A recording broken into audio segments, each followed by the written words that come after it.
Boa noite. O Globo Repórter desembarca na Dinamarca, o país da felicidade. Vamos conhecer a terra onde as diferenças sociais são quase invisíveis. E começamos pela casa real mais antiga da Europa. Numa entrevista exclusiva, descobrimos uma princesa que cozinha para a família, leva os filhos para a escola e pratica a vida simples que prega.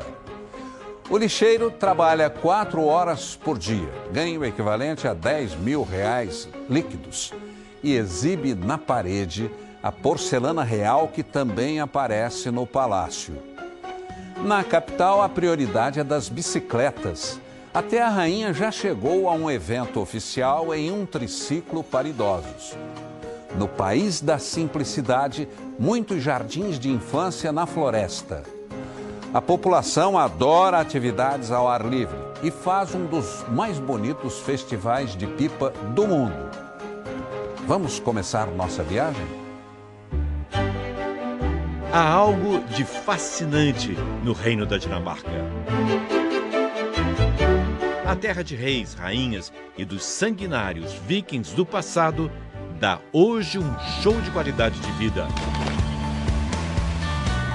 Rodando por Copenhague, vamos conhecer um país campeão em segurança, igualdade, simplicidade. É para deixar todo mundo querendo se mudar para lá. Lugar de um dos povos mais felizes do mundo. Mas antes do povo, vamos fazer uma visita ao Palácio de Amalienborg, a casa real mais antiga da Europa. Os membros da família real dinamarquesa moram todos perto, todos nesta praça. Nesse palácio que você está vendo, vive a rainha. À esquerda, naquele dali, mora o príncipe herdeiro. E aqui, atrás de mim, neste palácio, vive o príncipe Joaquim e a princesa Marie. Quer conhecer? Vamos lá? O que me impressionou aqui no palácio não foram quadros e ostentação de riqueza, mas a simplicidade. Ali, cabides de madeira, não há objetos caros à vista, uns pratos de porcelana, tal como é fabricada pela maior empresa de porcelana daqui, da Dinamarca. Não é toda hora que a gente entrevista uma princesa.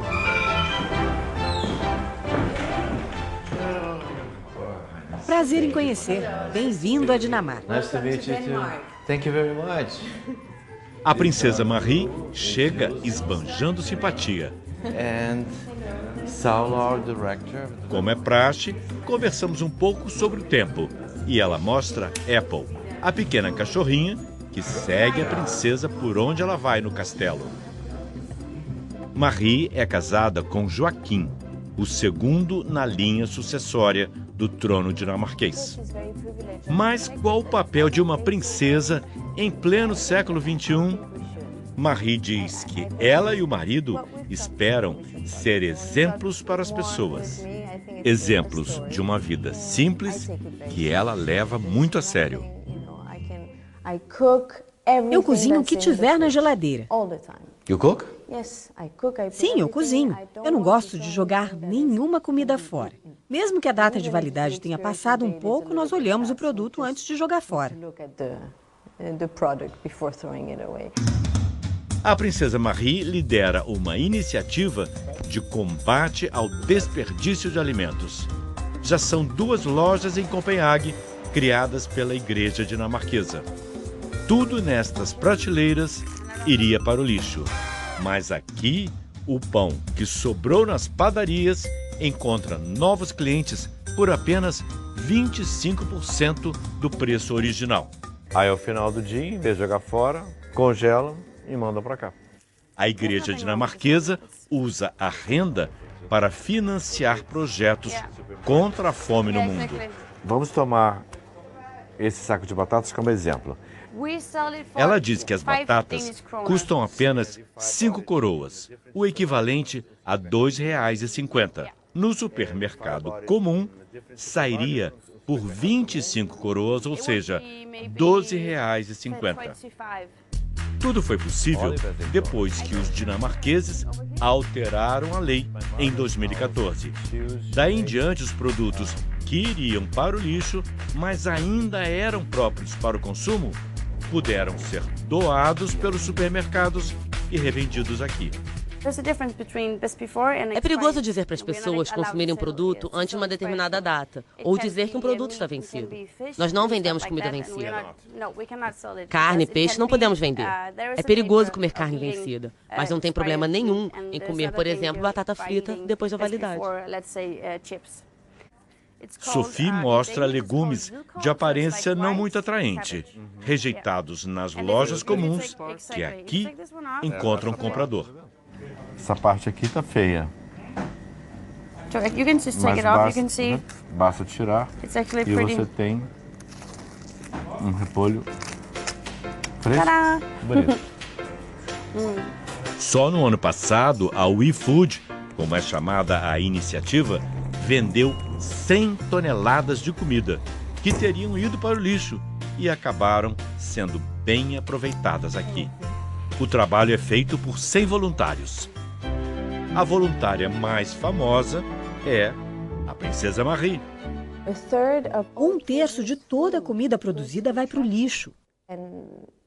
E quando você pensa que 800 milhões de pessoas passam fome no mundo e um terço da comida vai para o lixo, é simplesmente inaceitável. De lixo, o Fleming entende.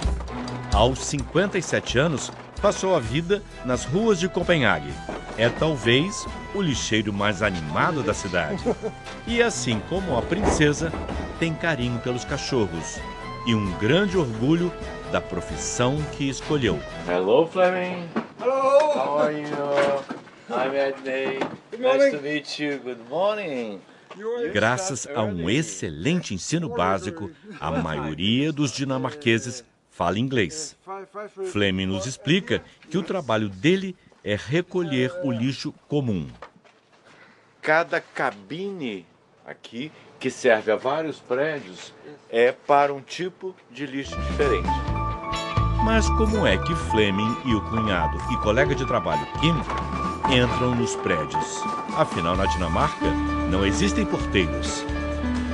Deixa eu explicar uma coisa interessante também. O grau de confiança nessa sociedade é tão grande que ele tem uma chave aqui, tá vendo? Na mão dele. Essa aqui é uma chave mestra.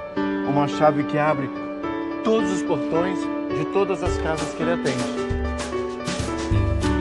E assim ele vai, de prédio em prédio, sem deixar de cumprimentar os cachorrinhos que encontra.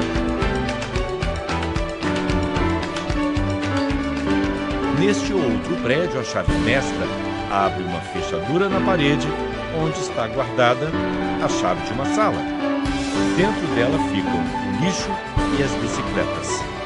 Vamos descobrindo uma sociedade baseada na confiança e uma segurança invejável que permite também aos mais ricos viver uma vida normal. Esse é um país onde nós nos sentimos completamente seguros. Nós andamos de bicicleta com as crianças para a escola, em todos os lugares, é incrível. Na busca da simplicidade e da saúde, os dinamarqueses já conseguiram uma vitória, que é o uso de bicicletas para tudo. Essa aqui, por exemplo, normalmente é uma bicicleta de carro, certo?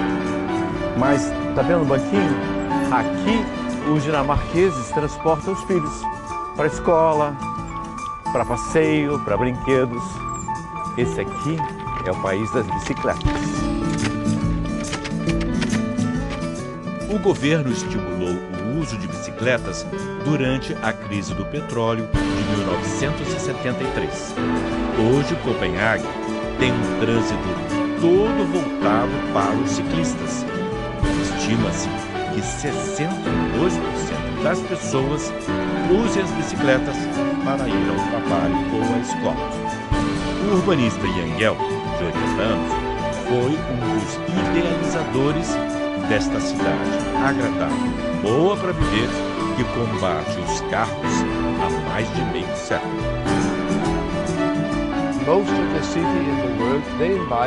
A maioria das cidades do mundo só chamou mais e mais trânsito. É um círculo vicioso. Cada dia que você acorda, a cidade fica um pouco pior do que no dia anterior. E observe a ponte da Rainha Louise. Quase metade do espaço da ponte é ocupado por bicicletas.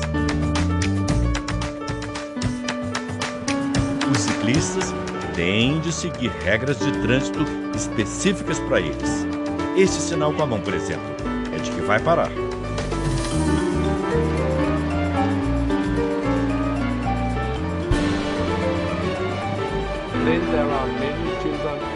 Tem crianças nas ciclovias. Elas estão pedalando elas mesmas, ou nas bicicletas de carga, com os pais pedalando, ou ainda na garupa dos pais. As imagens são de Mila, 3 anos, filho de Rizenga Manguese, um dinamarquês moçambicano com um jeitinho bem brasileiro. Ele gosta da energia, do vento na cara, e ele, papá, tô sabendo isso, tem um agro aí, tem uma ambulância aí, tem isso e tal. Rizenga é um dos sócios da fábrica de bicicletas de carga, que funciona nestes galpões antigos. Em vez de andar de carro todo dia e depois não tem nada depois, fez o teu exercício quando estás transportado pela cidade. E no inverno? A gente somos vikings. Assim, inverno para nós deixa pra lá. A oficina fica dentro de um bairro bem famoso de Copenhague, uma antiga invasão, Christiania.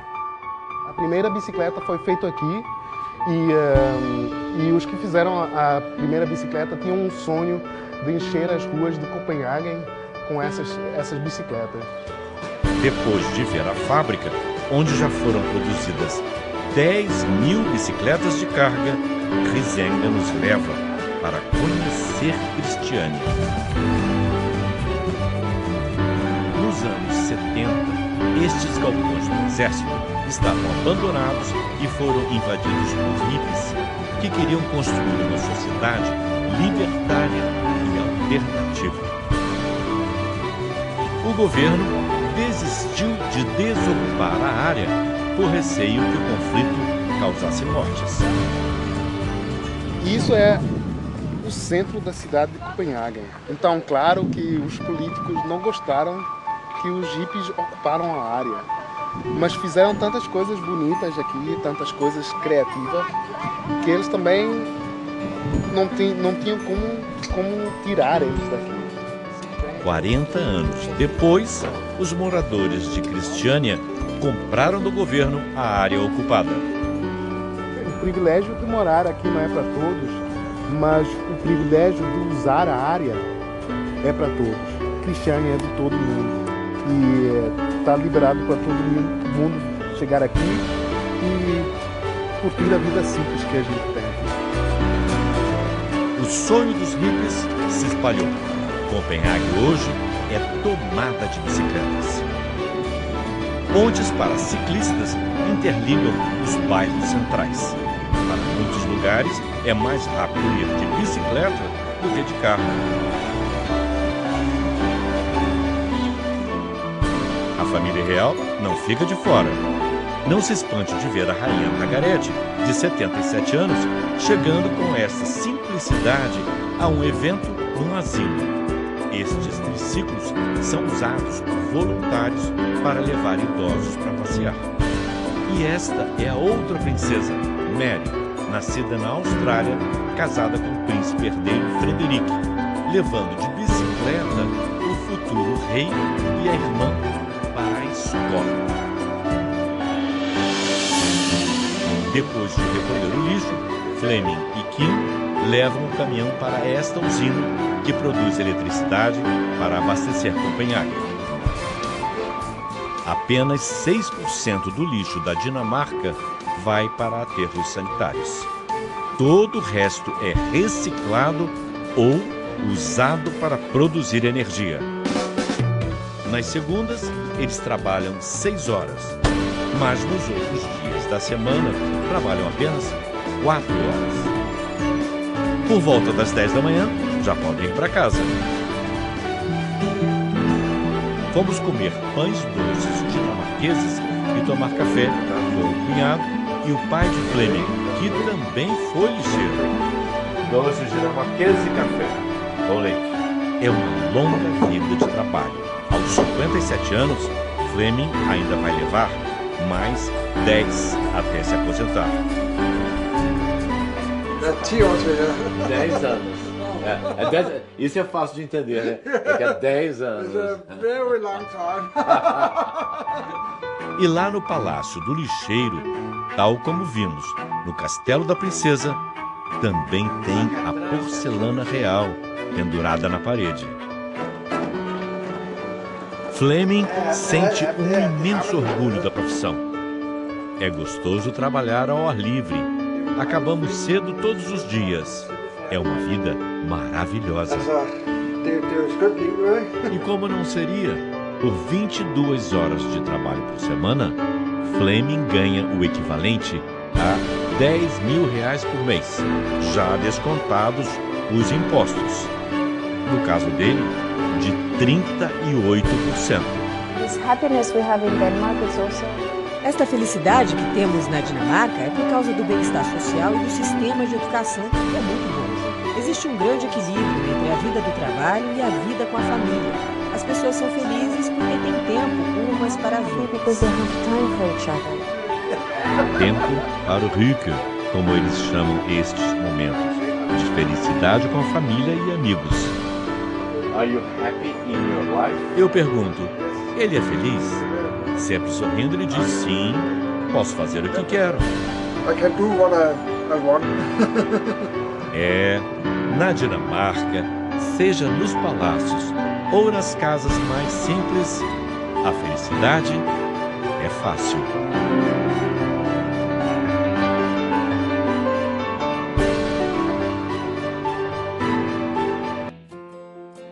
Na Dinamarca, nada é gigantesco ou grandioso como nos países mais ricos do mundo.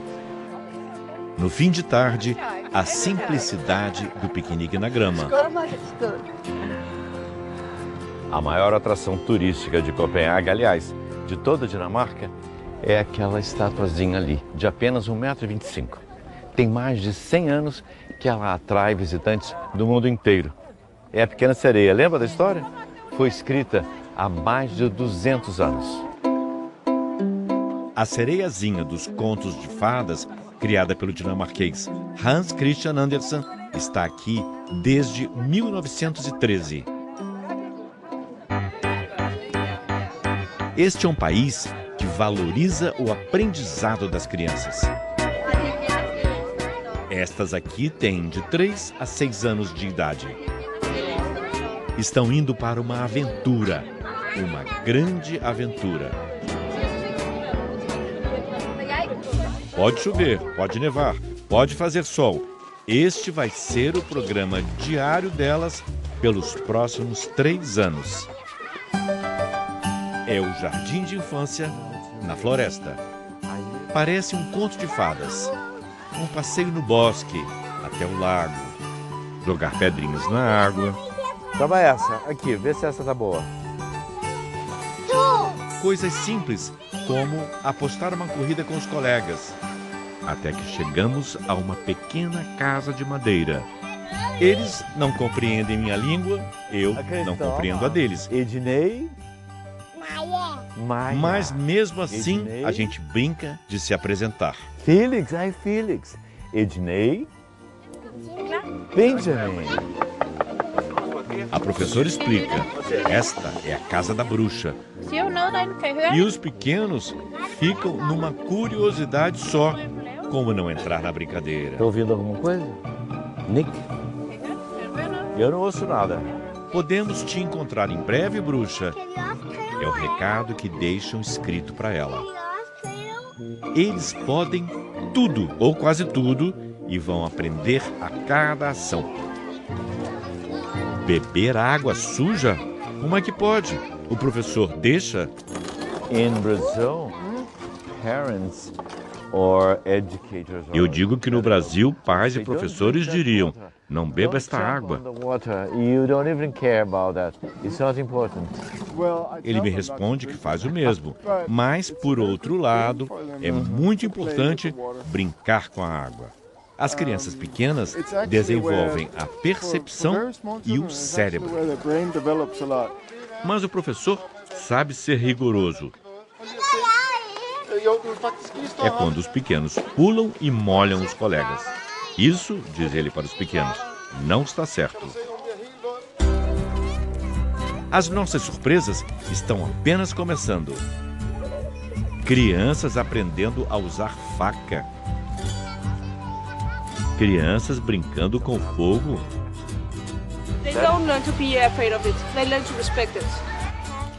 Eles aprendem a respeitar. O fogo pode ser uma coisa boa ou ruim. Então, eles aprendem a ter cuidado, mas não medo.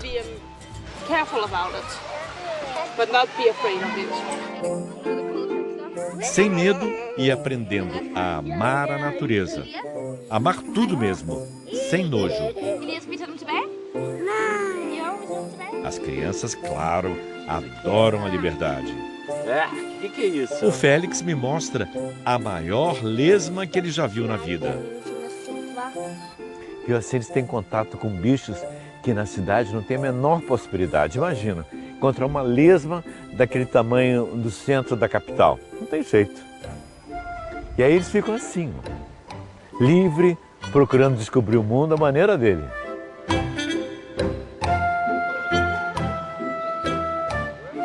São os pais que escolhem este tipo de jardim da infância, fora de 4 paredes. O governo ajuda a pagar. Difícil é conseguir vaga. Um dos momentos de felicidade máxima. Aprender a fazer pipoca sozinho. E nada é proibido, desde que elas aprendam que é preciso fazer com cuidado. Essa é uma lição que essas crianças, quando pararem com esse tipo de jardim de infância, forem para a escola comum, elas guardarão dentro de si. Uma lição para a vida inteira. Uma alegre lição. Faz pipoca com terra. Mas sabe como é? A natureza dá seus pequenos sustos na meninada. Tem chuva, né? E aí quando tem chuva, a festa continua. Mas logo o sol volta. E com ele, mais brincadeiras e mais farras. Quantas lições de vida em um só dia. Na cidade, veja que diferente. Babás levando as crianças pelo calçadão mais movimentado da capital, na maior tranquilidade. Com a mão de obra bem paga, cada babá cuida de 4 crianças pequenas. Ali perto, um dos prédios mais altos e antigos de Copenhague, a Torre Redonda, que já foi observatório astronômico. Lá de cima, a vista das muitas torres da capital e seus velhos e belos castelos. De volta à estrada, vamos para o interior, para Odense, berço do dinamarquês mais famoso do mundo. Você lembra da história do Potinho Feio? A história da roupa nova do rei? A história do soldadinho de chumbo? São histórias conhecidas e amadas no mundo inteiro, escritas por um homem que nasceu nesta casa humilde aqui, filho de um sapateiro e uma lavadeira.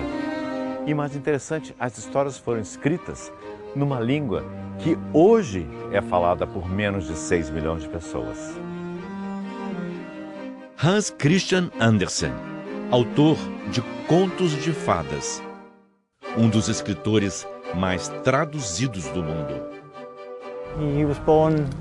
Ele veio do nada, nasceu numa família muito pobre, mas na época da sua morte, ele havia sido reconhecido pelo rei e pelos nobres de toda a Europa.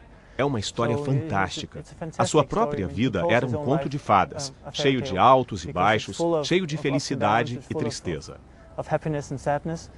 Na história da roupa nova do rei, uma crítica à vaidade dos poderosos.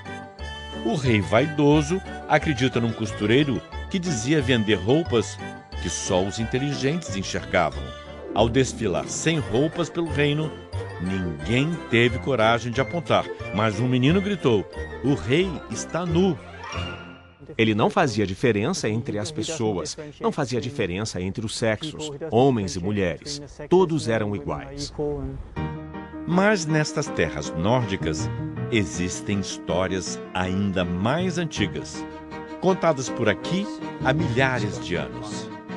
Descendo estas escadarias no meio de um lindo bosque, vamos em direção à praia, na ilha de Møn, entrada do Mar Báltico. Do outro lado está a Polônia. Quem nos acompanha é Niels Natorp, diretor do Museu Geológico das Falésias. Aqui tem muita erosão, inclusive por causa dos ventos no inverno.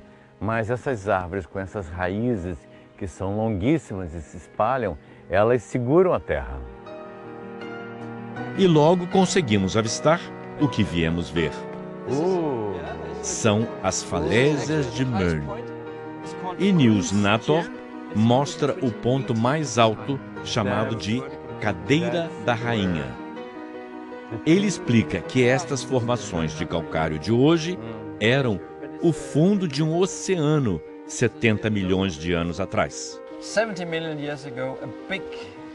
As falésias de calcário desabam pouco a pouco, 10 centímetros por ano. Este processo revela milhares de pequenos fósseis. Quem vem aqui pode levar para casa o que encontrar. Um ouriço do mar de 70 milhões de anos também. As patas saem. Muito antes das revelações da ciência, a mitologia nórdica tratou de construir histórias maravilhosas sobre estes pequenos vestígios do passado na Terra. Ah, olha aqui. Olha aqui. Olha aqui. Esse aqui é do poderoso Thor. Quando ele batia com o martelo e mandava raios para o chão. Esta é a ponta do trovão, diz ele. Para a ciência, a ponta do trovão é o fóssil de uma lula de 70 milhões de anos. Mas o fóssil mais procurado nas praias da Dinamarca é o ouro do norte, o âmbar, hoje vendido em lojas especializadas em Copenhague. As nossas descobertas continuam na Jutlândia, península dinamarquesa que fica ao norte da Alemanha. Longos campos ondulados. Pequenos vilarejos menores que as menores cidades brasileiras.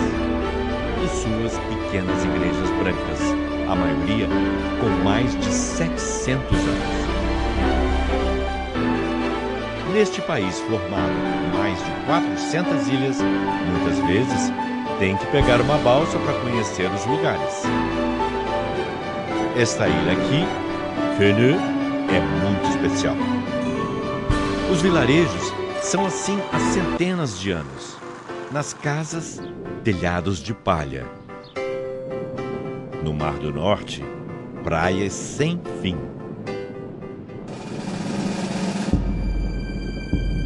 E o vento, muito vento, soprando forte o tempo todo.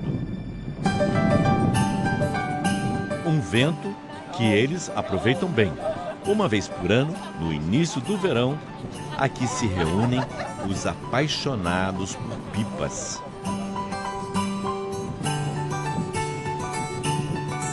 A festa é dinamarquesa, mas aberta para todo mundo. O Sr. Lothar, por exemplo, veio da Alemanha e esta não é a primeira vez.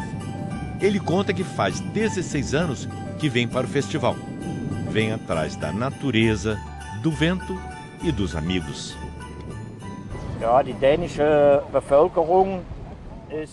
O povo dinamarquês é na vida muito mais aberto que o alemão. Aqui na Dinamarca, as coisas são mais leves, por isso me sinto muito bem aqui.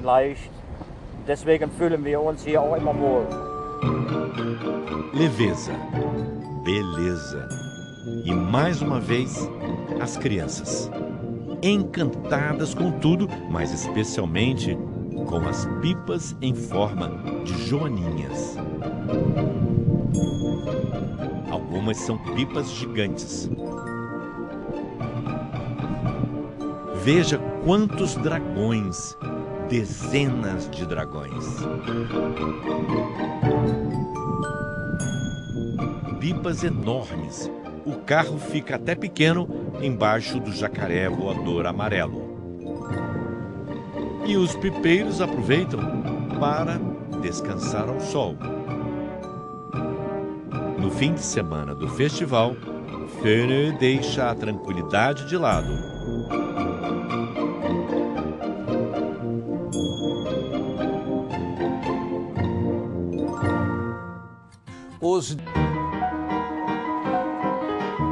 Copenhague é hoje uma das melhores cidades para se viver no mundo. Os índices de violência, os menores do planeta. A temperatura é de 13 graus. Tá tudo cheio, né? Porque fez o sol aqui, todo mundo vai para a rua. Nesse lugar que se chama Porto Novo. Mas não é engraçado que num país antigo, o Porto Novo é do século 17. Nyhavn foi criado pelo rei Christian IV, inspirado pelo colorido porto de Amsterdã, na Holanda. Os dinamarqueses sempre estiveram de olho no futuro. O país quer se tornar o primeiro totalmente orgânico do mundo. Hoje, 8% das terras têm produção orgânica. Você já viu porcos felizes? Aqui eles vivem soltos, chafurdando na lama. Conhecemos esta fazenda na Jutlândia com o produtor rural Philip Hansen. Ele conta que trabalhou com criação de gado convencional. Meu trabalho era estressante. Eu simplesmente não gostava, diz ele. Queria uma comida melhor para mim e para minha família. A fazenda produz apenas 500 porcos por ano, mas com a valorização dos orgânicos, está dando lucro. Ali também tem ovelhas. Nós conhecemos uma que foi salva do abate. A 41 é a mais amigável de todas. E ela já não pode mais ter filhotes e ela já não dá mais leite. Mas ainda assim, decidiram não sacrificá-la, nem vendê-la, porque ela é a mais amiguinha de todos. Philip trabalha muito mais que a maioria na Dinamarca, 60 horas por semana. Você tem que olhar e saber o que é felicidade para você, diz ele. Para mim, é ver os animais felizes, se tornar um bom produto. Estas casinhas são o exemplo do amor dinamarquês pela natureza. Foram construídas pelo governo perto da capital. Que tem mirtilo, tem morango, tem ruibarbo, que é raro para nós. Spices. Ah, tem também temperos. Ulla Holm é uma das mais importantes cientistas políticas do país. Ela passa os verões aqui há 11 anos. Durante os 6 meses frios, o abastecimento de água e luz é cortado e as pessoas têm de voltar para a cidade. Ulla acredita que a confiança dos dinamarqueses no Estado é a chave desta sociedade. A corrupção quase não existe e nós temos muito orgulho de sermos incorruptíveis. Quando vemos corrupção em outros países, nós apontamos o dedo e sentimos pena. O fato de que nós confiamos no Estado é muito importante para nós. Nós não somos negativos em relação ao Estado, mas positivos. Na revolução de costumes que os hippies fizeram por aqui, foram abolidos todos os tratamentos formais. Mas algumas pessoas ainda são tratadas com mais formalidade. É o caso de Fru Davidsen, a dona Davidsen. Ela é considerada a rainha do sanduíche aberto, a especialidade dela e o prato mais famoso do país. Apenas uma fatia de pão preto de centeio com manteiga.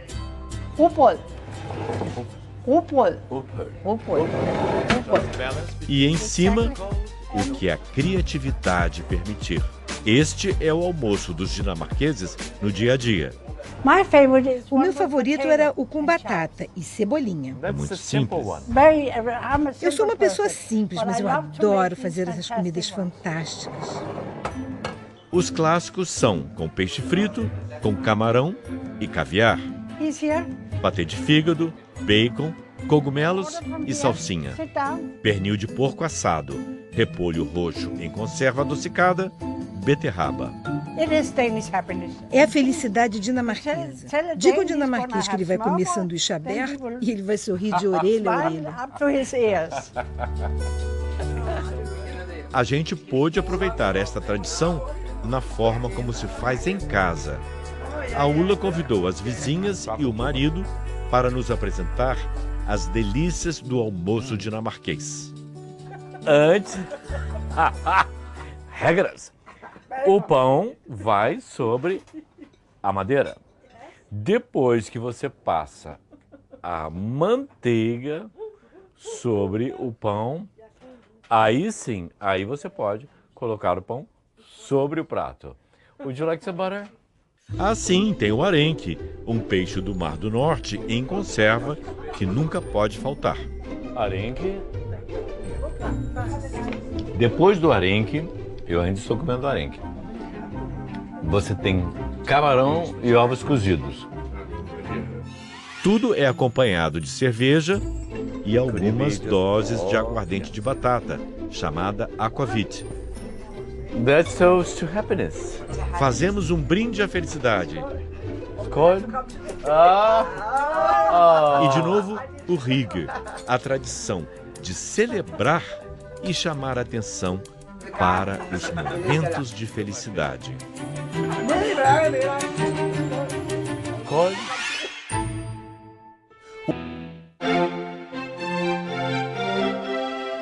Um dos reinos mais antigos do mundo, a Dinamarca tem mais de 70 castelos, cheios de histórias de um passado heróico, mas talvez nenhum seja tão famoso como o Castelo de Kronborg. O castelo é bonito, imponente, cheio de obras de arte.